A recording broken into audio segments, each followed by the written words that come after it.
Welcome back to another glute focused leg day. First up, we have the hip thrust, which is one of my favorite ways to warm up on a leg day.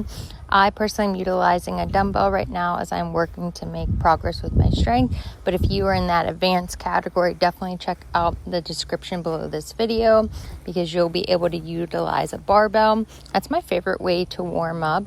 And then I love to go into an RDL, really focusing on the hip hinge.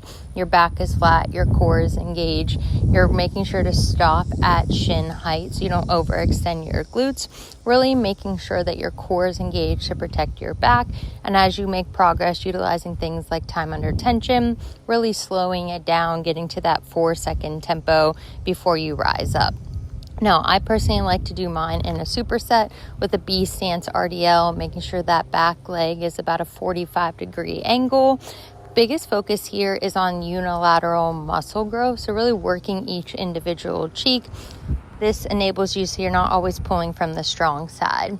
Next up, we have a Sumo Squat, making sure your knees and toes are tracking slightly out at that 45-degree angle, really focusing on the depth as you also are progressing the weight selection.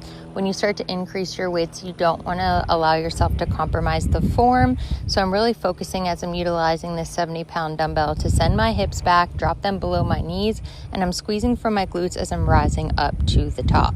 Now, something I've been working on is incorporating more of these cable movements. These are cable straight leg kickbacks. And the biggest thing here you're going to see is that the setup takes longer than the actual workout.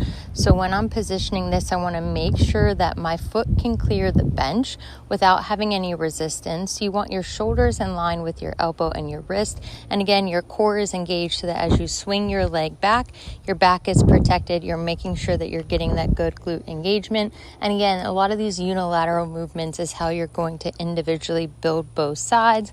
That way you're not always leading with your strong side or always focusing on compounds. You can see when you go to switch sides, the biggest thing is that you have to redo the setup. I have these ankle straps on that I personally really enjoy. They're linked in my Amazon storefront, especially with how sweaty you get doing these. You don't want to have to keep switching the strap and switching the side.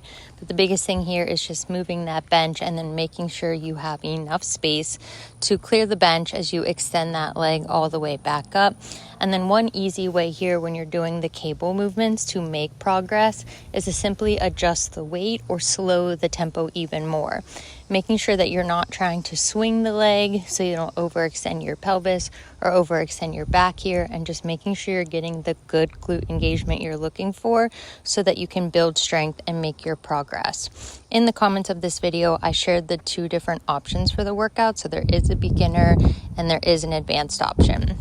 Last exercise of the day is our glute med kickbacks, making sure you're kicking that foot back at an angle, making sure you're keeping your back slightly at that hinged position. I like to utilize stability by holding on to the cable, but you're not swinging here. Everything is with good control, making sure that as you're sending it back out, you're not leaning too far forward or not standing too upright. You should feel this in the medial part of your butt cheek, literally your glute med. So if you're not feeling that, really pay attention to the adjustment. You can see that I like to start with tension on my cable. So I take a step back, and then as I hinge, you'll feel that engagement in the center of your glute, making sure that as you come up, you add that pause at the top and then slowly release. If you're looking for more one-on-one tips, don't forget my free community is linked, and I'll see you in the next video.